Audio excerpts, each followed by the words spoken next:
Okay, super. Good morning, everybody. Hi, this is Elizabeth and Ford with Remax Live, and we've got a great featured guest this morning for you, Leigh Brown.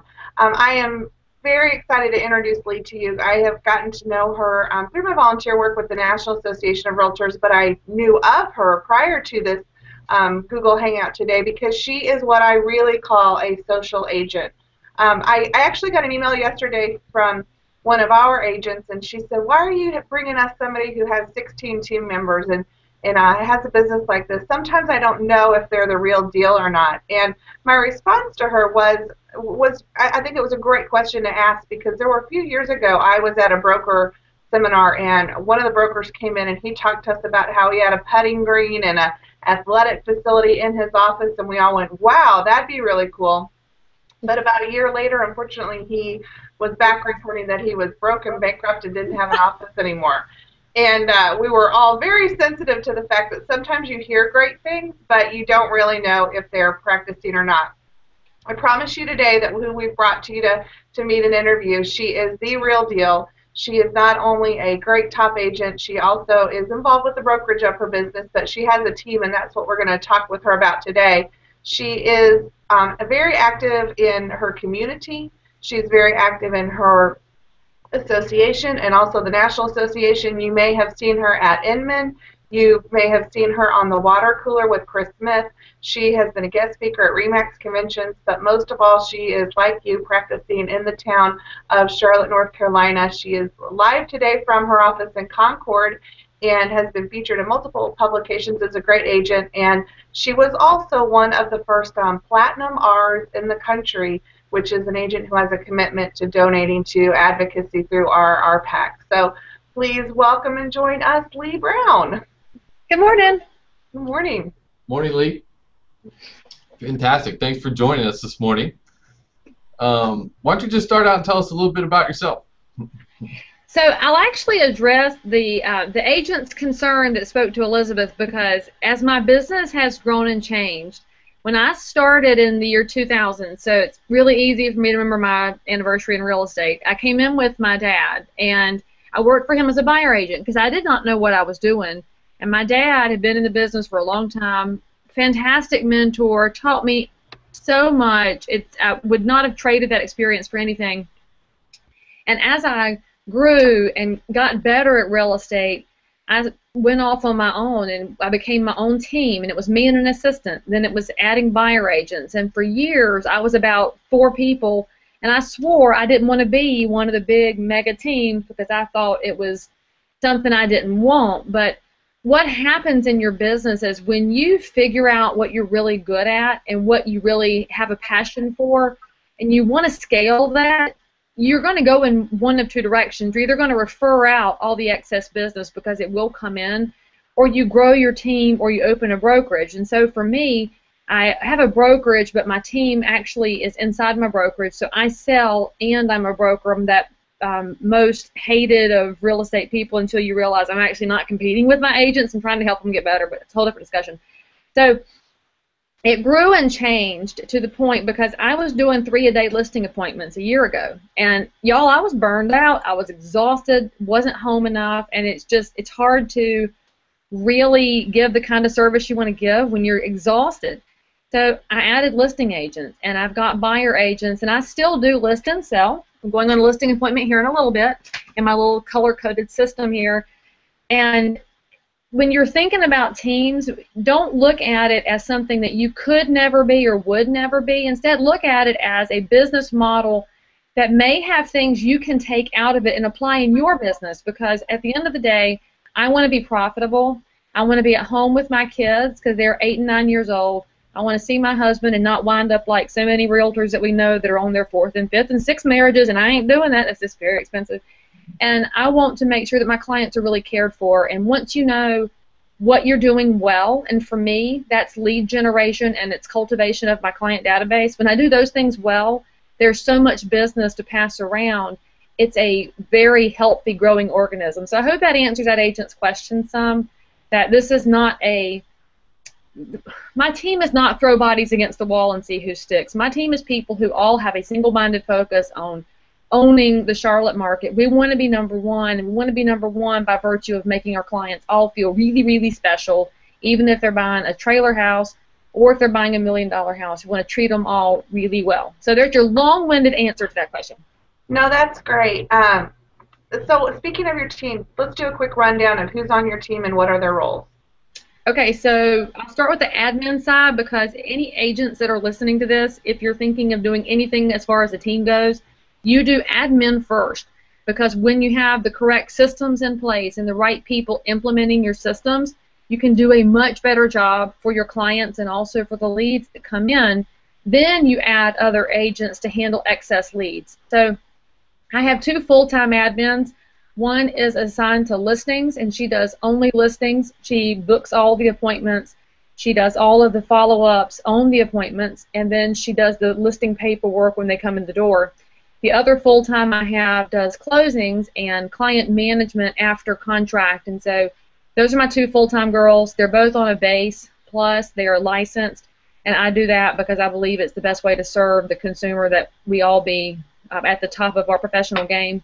I have 1 part-time girl who kind of works and does anything we need, sending out personal notes, sending referral gifts, making sure that we are doing that extra touch. She gets all those little things buttoned down, and when I sit in here and write a pile of personal notes, because I believe very firmly in how those can build your business, you know, she puts the stamps on and makes sure they get in the mailbox, and that's important to get those little things tightened up. I have a part-time courier who runs out signs and lock boxes and under contract signs for us. And I also have a bookkeeper who's not really on the team, but she's a very important part of the team because you don't want to go broke. So well, that's an important concept, is because a lot of times, team members aren't necessarily, they're everyone who helps in your business. Yeah. They're all, I mean, even if you're a solo agent. So I go back to when I first went on my own and wasn't my dad's buyer agent. I looked at my inspector as part of my team. My lenders are part of my team. And so all of your trusted advisors that and if your lenders will not tell your clients that they love you as an agent, get rid of them and get somebody else, because they should have your back every time your clients call them. And my lenders know if my buyers call them and they don't say, oh, you've got Leigh Brown and her team, they're the best in Charlotte. If they don't go there first before they start talking interest rates and fees, they're off my list, because that makes them sound like every worthless, salesy lender on the planet, and I'm not having that for my clients. I want my clients to feel good and confident in their decisions and good and confident in who they use, and that's a buy-in thing from your vendors as well as from the people you pay, so it's very holistic. And I'll tell you a tip on that, because I track everything. I'm not nearly as organized as Elizabeth, but it's one of my dreams in life. But I've got this master spreadsheet that I work off of. And every transaction that we do, I track which home inspector got the inspection job, which surveyor did the survey, who got the loan, who got the closing, who did the carpet and the staging and the painting. Anything that we allowed somebody else to make money on is tracked in the spreadsheet, so that at any time during the year, I know exactly how much money I have put in the pockets of all my particular vendors. And if you don't think that gives you power when it comes time to needing help in doing a promotional event or in calling in a favor, you've got that one client who desperately needs something done, when you can call your surveyor and say, I love you, Billy, I've sent you 37 surveys this year, can you please bump somebody else and make this one happen? They'll make it happen. If you don't have the data to back yourself up, it's hard to justify that. So that's totally a rabbit trail, but I didn't want to forget to mention that. Oh, that's a great tip. Great point. Super tip. Yeah, we've never heard that one before. That's a good one. And it's easy. Just add it to your spreadsheet. And as RE/MAX agents, we love zero-based marketing. So we love to have a lender pay for a postcard and this and such. And it's just easier to go after them, make that ask when you've sent them money and they've made money in the relationship with you, so they feel that it's very much a give and take, and you're not just begging them for cash. No, that's great. What? Tell us a little bit. I want Leigh to go back to. So who else is on your team then? So that's the admin side, okay. And then the sales side, I have 3 buyer agents that are full buyer agents, and in their roles, they are there, and all of them have multiple years in the business. They are not green agents. I don't hire green agents anymore because I'm too old. I'm too old to babysit. So I like people who, I really love buyer agents, by the way, from new home sales. I love them because they know how to sell, and they love having a weekend off. So if you're looking for buyer agents, go home to your new homes communities. So those people love relationship. They love warm and fuzzy, and they love driving people around and getting that sparkle in their eyes and getting the hugs at closing. So there's a different personality fit for a buyer agent than for a listing specialist, and so bringing that up for a reason. But I have the 3 full buyer agents. Under them, there are 3 showing agents, and the showing agents are the greener agents. And what their job is, buyer agent interviews the client, does the consultation, explains who we are and how we work, explains the Charlotte market because it's really sprawled out, all these little pocket towns. We explain all that. We figure out which houses the buyer needs to see. You send them off with 10 houses. The showing agent goes and unlocks doors.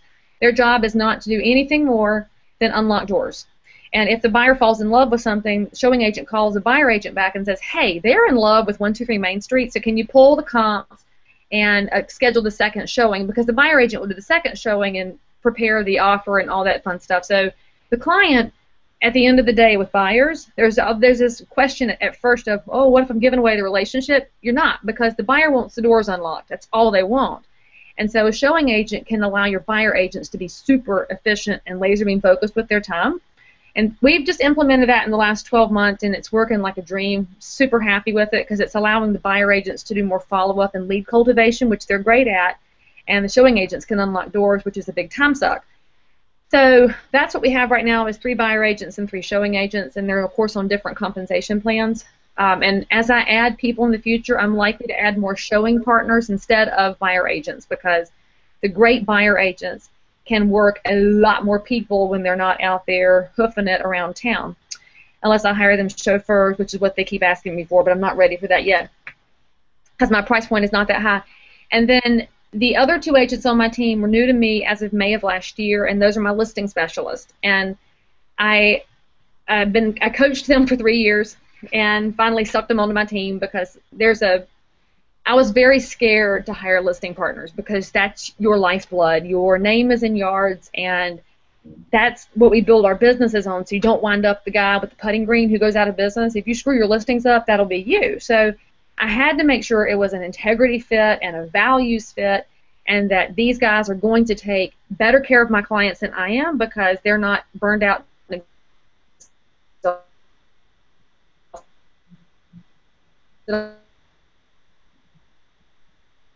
Lee, we've got a little bit of a delay there on your end. Maybe there's just a little bit, so we'll wait a second here till the internet catches back up with you. But I think that Lee has mentioned a really good point here. And just as a note, she is in the large Charlotte area, and so she's got a lot of different areas to farm. And I think, you know, again, if you're in our different marketplaces, it may be worth it if you've got somebody who you know specializes in kind of one of those outer areas. Lee, let's see, I think we're back. I think we got you back. Let's try it. Yeah, she's back. Well, you know, what you're saying is true. I mean, if you have a lot of leads coming in a different area, if you're not comfortable with putting somebody on your team per se, you can build a fantastic referral relationship.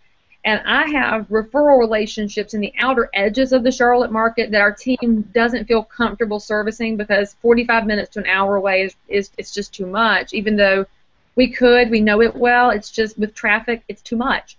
So those are, again, members of our team that aren't on the team, but who have a buy-in to, again, values and business model so that when the client is serviced, they're not receiving any kind of a lag. The listing partners, the reason I brought them in and was able to get them in, because you may be wondering, why would a $10 million agent join a team? Well, they hate paperwork. They're awful at paperwork.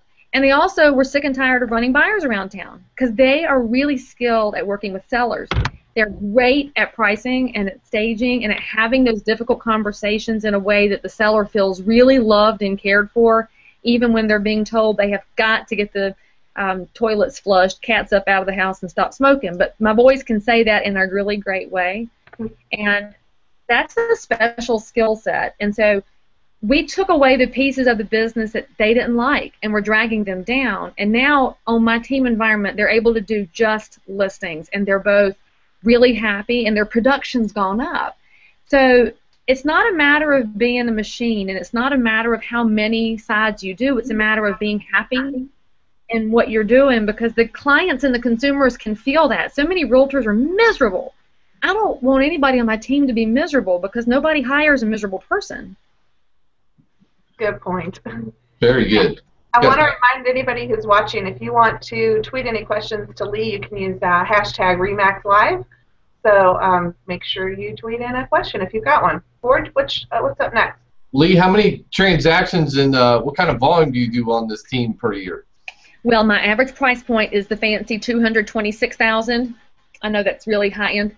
And actually this year we're up to two-sided to move our price point up. And one of our team goals is to get over 400. So we've got a pretty lofty goal, but with the way my team runs, we should be able to break that price point. Our challenge is that for all these years, and especially in the downturn, my business grew every year in the downturn because I didn't turn anybody away. And most agents will turn people away if they don't deem it's worth their time. And so, you know, I joke about trailer houses, but I'm not too proud to sell a trailer, and I'm not too proud to crawl around underneath and look for a DMV tag. And the agents who were too proud for that, they working at Home Depot, and they got out of the business during the downturn because they wanted only fancy stuff, and that wasn't selling. But anyway, so my database has a lot of price points in it, and we have a ton of past clients. And so they're a slow organic move up. So we're working on a geographic farm strategy right now that's also a demographic farm that we're going to jack the price point, and that's one of our goals. But anyway, back to your question, I did $65 million on the team last year, and that was on 285 sides. This year, we're at 183 sides closed on 46 million, so we're tracking ahead of last year.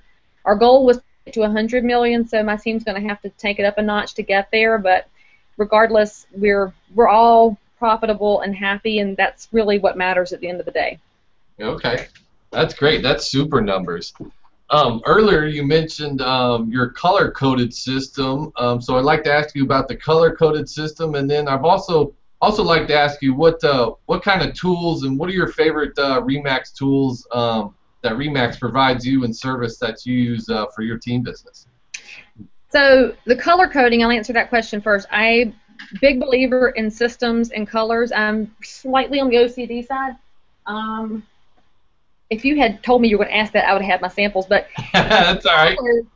Yellow is our sellers, and that's because I'm in the South. Yellow for sellers. So we can spot these in a stack. And then our buyer sheets are bright blue, and it's just because, you know, blue for buyers.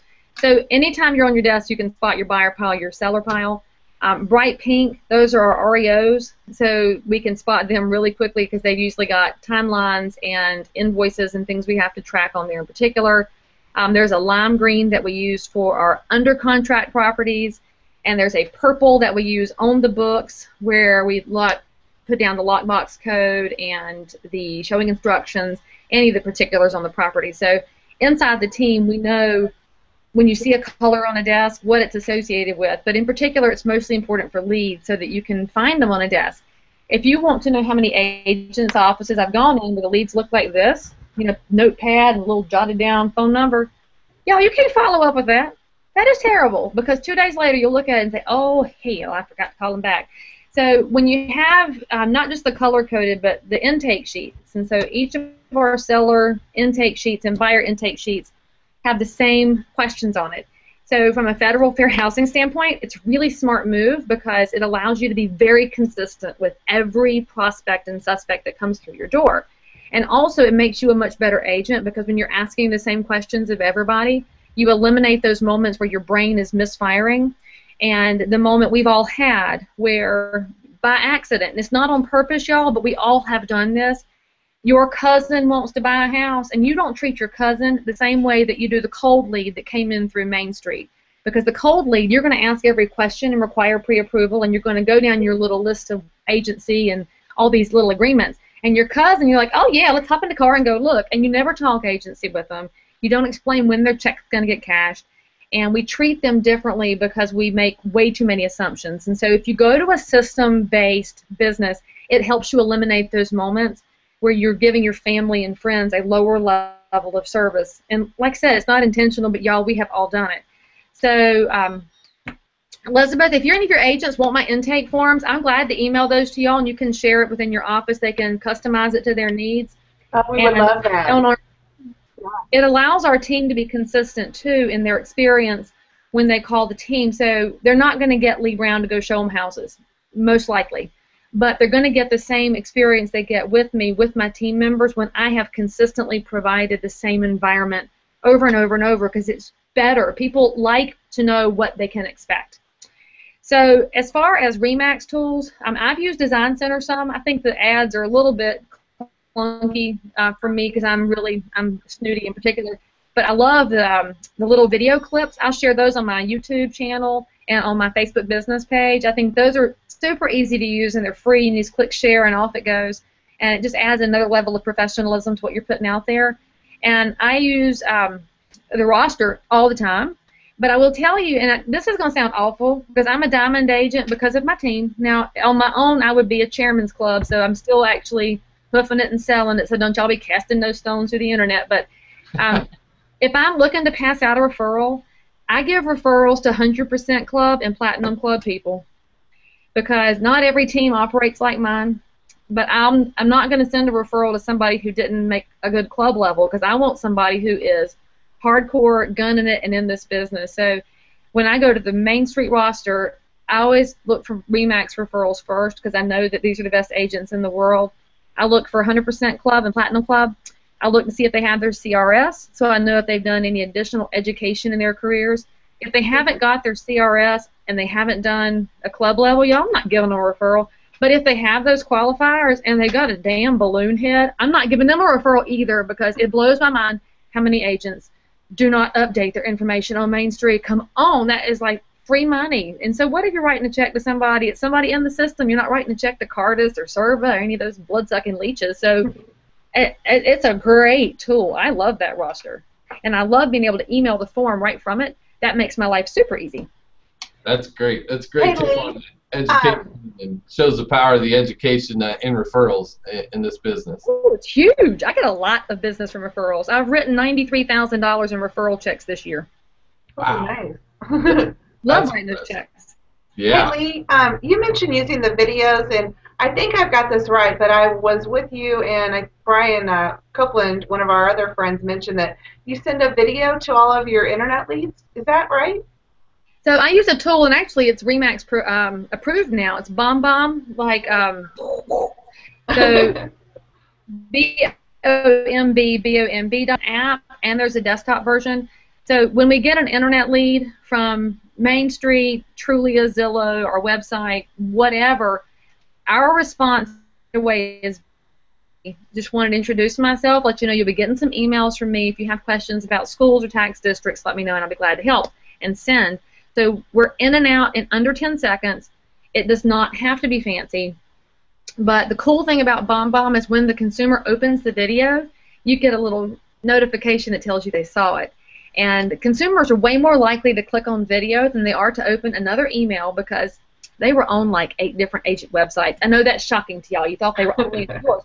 But when they've been on all these websites, every autoresponder coming back says, oh, I'd love to help you with your home search. I'd love to make you on the VIP list or send you homes as they hit the market. And that's crap, because everybody sends them the same thing. So when you send them a little quick video, you've personalized the experience for them. They can see that you are an actual person and not a robot. And if you, by the way, don't look like your picture on your website, then you should update your picture, because they'll figure this out real quick. Unless you're a woman, because we change our hair color and styles all the time. But for real, y'all, some of these pictures are dreadful. If you've got this thing, so cord, stop it. So that video has changed our conversion dramatically, because people feel like they've been heard and paid attention to, and that they're valued. And it's one of the things, like, I don't know if y'all have read Chris Smith's book, People Work. I mean, I didn't read the whole thing because it's a little bit drawn out for me, but there's a couple of the good things in it. Chris makes an excellent point that we talk in this industry so much about leads and leads. And leads. And so if you started, they're people. Whoops, I wake up. hold on just a second. Let us catch up back with you a little bit. It's just a little slow there. Okay, I think you're good. Yeah, this is a fantastic tip on these videos for the leads. That's a new tip we've never had before. It's huge, and BombBomb is an inexpensive tool, but if you're too cheap to buy BombBomb, that's fine. You still have an iPhone, and you can go to your little organic camera app and turn the camera around and make a selfie video and send it. That's what I did before I got hooked on BombBomb, just to get something in front of them.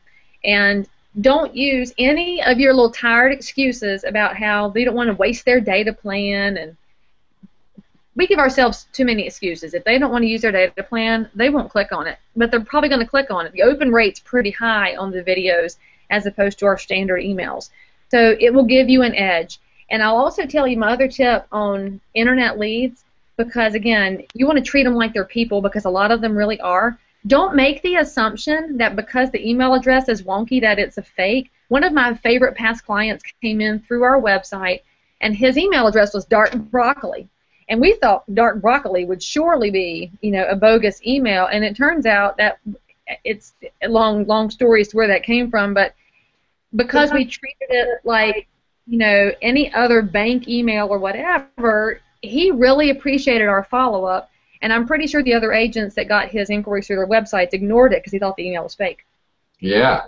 Oh, that's fantastic. That video tip's really good. We'll have to get you to send us a little video on that too. I will. I will send one to you and Elizabeth and Jamie, and y'all can share it out. That would be fantastic. That'd be great. What else should we ask this morning, Elizabeth? Have any ideas?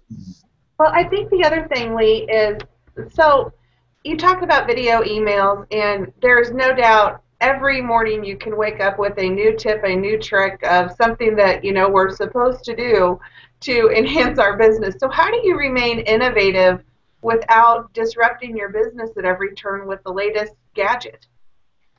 Well, the gadget is a major problem in our industry because we are very attracted to the new shiny tool. We always have been, and it's why the expos at every convention and conference are full of agents buying scarves and jewelry and websites that they will never touch again. And it's why every vendor in the industry charges us $19.99 a month, because they know we won't cancel it and we won't use it either.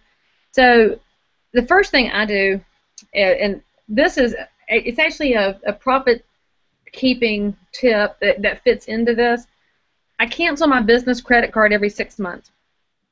And I just call the credit card company and I say, hey, I lost it at the gas station or lost it somewhere. And they'll send me a new one. And it doesn't change anything, but it changes the number. So any vendor that I have signed up on that card, they're going to give me an email and say, oh, your card is not responding. Can you help us out? Which causes me to reevaluate every 6 months everything that I'm spending. So it's a little bit of a time suck, but it forces me to look at the gadgets that I've signed up for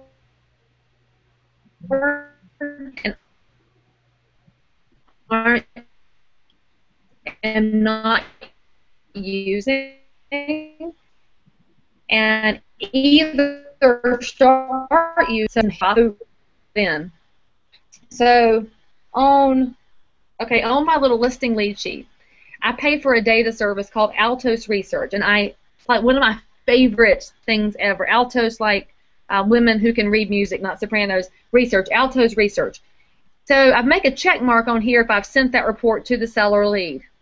That forces me to do it because it's on my list. And did I send them their NAR RPR report? Because I love RPR, and if your agents aren't using it, y'all crazy, because it's included in your NAR dues, and it's full of really cool information, especially with your buyers, because all that demographic stuff that they want to know, we can't tell them, is all in RPR, and that's free. And then I make a note here, you know, did I send them a video? I'm going to check it off if I did. So if you want to get consistent with using your gadgets, if it goes on a lead sheet, that's a gadget I want to look at. If it's not going to go on here, it's probably not something I'm ever going to use. So I can be innovative in a piece at a time. You can't implement 98 things. Nobody can. But if you implement 1 or 2 things every now and then, your business will just organically get better. And the other key to all of that is adding these 1 or 2 things. That's having amazing administrative people who can implement your ideas when you have them. So once you hire that assistant, and if you aren't ready for a full-time salaried person, get a mom from the ball field who wants to help you for a couple hours a week that can come in and do some really basic stuff, like get the mailings out, do some of the postcard design. You may find some amazing moms around you, and I too, but I love finding moms for a couple hours a week because I hang out in the PTA and ball field as a young mom. So my lady who writes my press releases, she's a ball mom, and that's what she does in her business. But I wasn't going to get the press releases done. And that's not even a shiny gadget, Elizabeth. That's just something I need to do on a regular basis that I wasn't getting done. So I hired it out. So she's not even on my team really, but you know, I pay her like 2 hours a month to write press releases for the team. So it's not really about the gadgets as much as it is about implementation. Okay. Well, and Leigh, there's something that you said that we've been focusing on a lot, and I think it's important, and that is, as a real estate agent, your business isn't listing and selling houses. You do that for your clients. Your business is managing those clients and managing those relationships. So you've got, you know, you talked about lead generation and you know, just general prospecting. What do you do each month to help build your business and to stay in touch? What are those monthly things you do with your clients? So a couple of the things that I do, I am a big believer in Facebook and Twitter and bringing the relationships offline. So I spend some time on social media. You'll see me there. If you want to friend me, that's fine, but you're going to have to tell me who you are because my purgatory list is like 1,200 long because if I don't know you, I ain't accepting your friend request, just so you know. But I want to use that in a way that makes my relationships better. And so I have a group on there or a list of past clients. And so I will cruise that once a day. I'm looking for babies, divorces, marriages, because people will talk about that on Facebook. So they've had a baby. I'm going to mail them a baby book. And I keep a stack in the office of girl and boy books. It's just a book that I particularly like with a handwritten note. And on the inside it just says, you know, I'd love to help you with your dreams someday. And it's signed Leigh Brown. Well, we know what other realtor is going to send them a baby book? And people don't throw away hardback baby books because it's very precious to them as a young parent. So that takes an online thing that you saw on Facebook offline and builds the relationship because we know what happens when babies happen. People outgrow houses, and so those kinds of things happen. If I see a death that's happened to a friend, a client, anybody, I have a... We're catching up with you again, Leigh. Looks like we slowed down a little bit, but that is a great baby tip. So I'll get you back. A heart for ministry anyway, and so okay. Slate. Oh, now we froze up. We unfroze? We're coming back. I can hear you now again. So I keep a bunch of cards in my office, and so outside of my little business handwritten notes, if I need to send a sympathy card, I send a sympathy card, and I send get well cards and thinking of you cards, and I believe in mail because we don't get it anymore, and that's done so much for my business, and it does more every year. Because every year fewer and fewer people send things through the postal service, and so it makes that much more of an impression. And you know, on that note, everybody in my database that's a client gets a Christmas card from me at Christmas, and it's my family Christmas card. And no, it does not say Happy Holidays because that drives me completely nuts. And you know what? My atheist, Hindu, Buddhist, all my non-Christian friends, they still love getting my Christmas card. They have never complained, and I don't think they will because they really just want to be included in relationship with you, and that doesn't mean we have to beat each other over the head with who we are or who we aren't, and I am who I am, and they know that about me. So they all get my family card with my kids on it, and I will write a little note on the back. You know, hope the house is good, hope the baby's well, hope your mom got better, something that relates to them that makes me more than just a real estate agent. And so in our industry, we have built this impression that everything we do, we have to have our little shiny name tag on, which I don't wear one because I hate those name tags. I feel like I'm a salesman at the used car lot or something. So my car, though, has my name all over it. But we have built this impression that everything we do has to say, I'd love to help your friends and family, and the greatest compliment you can ever pay me is a referral of your friends and family. We all say that, and we have to all stop saying that. Instead, be a real person and be accessible. And oh, by the way, be in real estate all the time without being just a real estate agent, if that makes any sense, because too many of us believe we have to be on all the time. Instead, you can be a real person, and that builds and really builds with people because they want to be in relationship with you. So Christmas cards are big. Just taking the stuff you find on Facebook offline. Oh, and something really cool. I keep, man, my team organized my office. I can't find anything right now. I keep $2 bills in my office, and if you remember, they're still in circulation, but you don't see them anymore.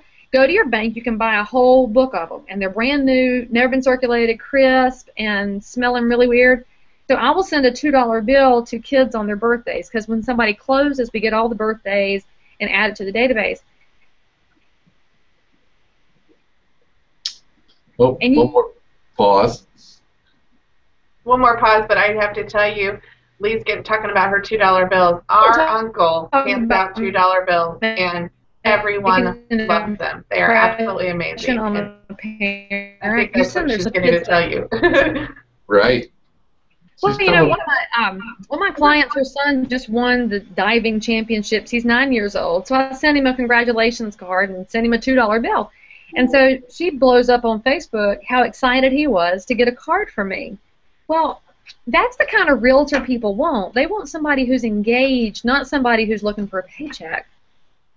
Yeah, definitely.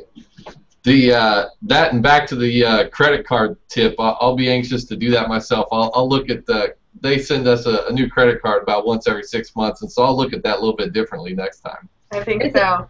It will change your money situation. Yeah, definitely. Leigh, to finish off our hangout today, I think you should just tell us why you love RE/MAX and why you're going to stay with RE/MAX, and what do you look for with RE/MAX in the future? Well, you know, I've always been RE/MAX. So I came into the industry in RE/MAX with my dad. I've only been surrounded by the best. And you'll notice in my cup, there ain't no red Kool-Aid in here because I'm not selling Mary Kay. I use Mary Kay, and I love it very much, but my real estate business does not need to be Mary Kay. My real estate business, I don't want to be surrounded by bodies. I want to be surrounded by professionals. And that's why I love RE/MAX. I mean, yeah, we make some missteps, and you occasionally have a crappy agent, and it happens in every company. But overall, when I meet RE/MAX agents from across the country or internationally, they know what the hell they're doing. And I love that. And I love that when I ask a question, generally I'm going to get a very open response, and there's generally an attitude of sharing. And I don't say always, because I know some people that don't share, and that's fine. But generally it's just a better place for me to be, and it fits me.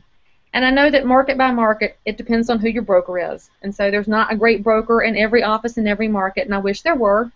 It is what it is. But for me, I get the freedom to build my team.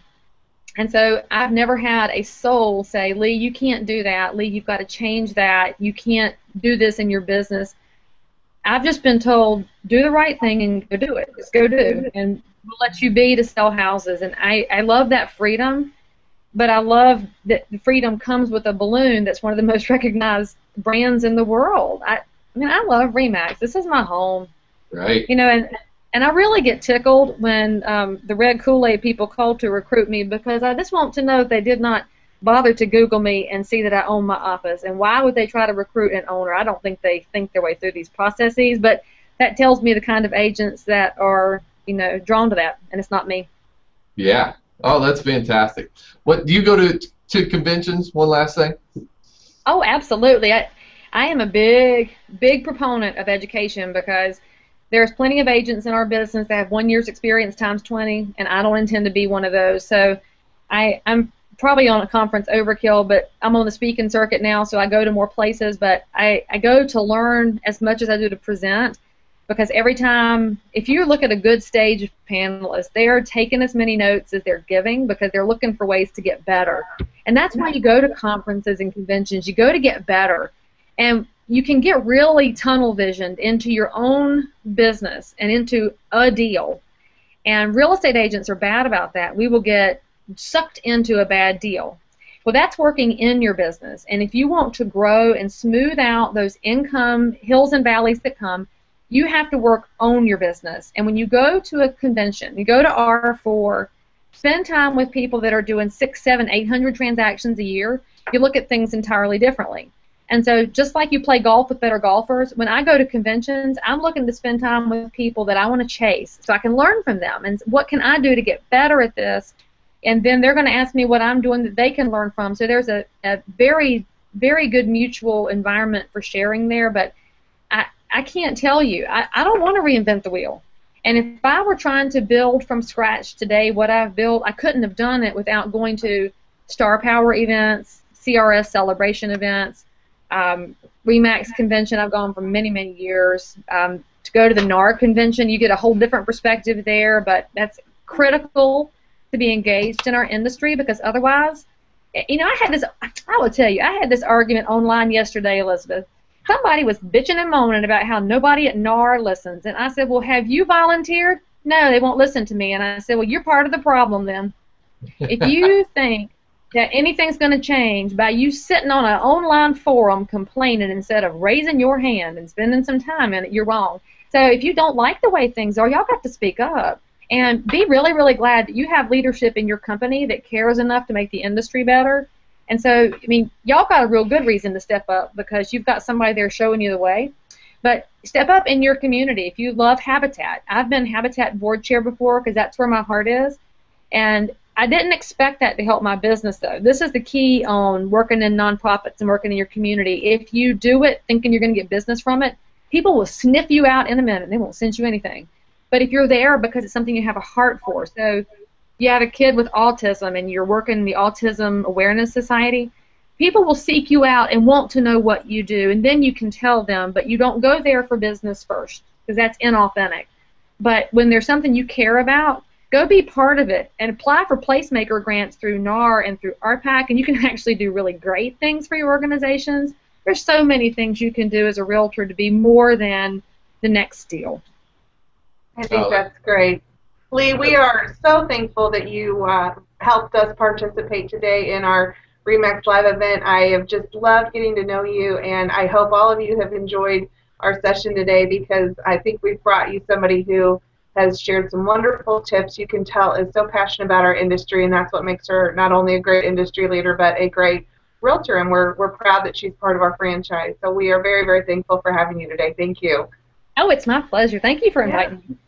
Yeah, that's fantastic. I'll look to meet you at R4 and maybe on NAR conventions too. That'd be great. Absolutely. Fantastic. Thank you for this morning, and you have a great rest of the day, and we'll look to hear from you soon. And if you don't mind sending us that color code stuff, that'd be fantastic. It would be my pleasure. We appreciate it. Thanks, Leigh. All right, thanks, guys. Bye-bye. Have a great day, Leigh. You too.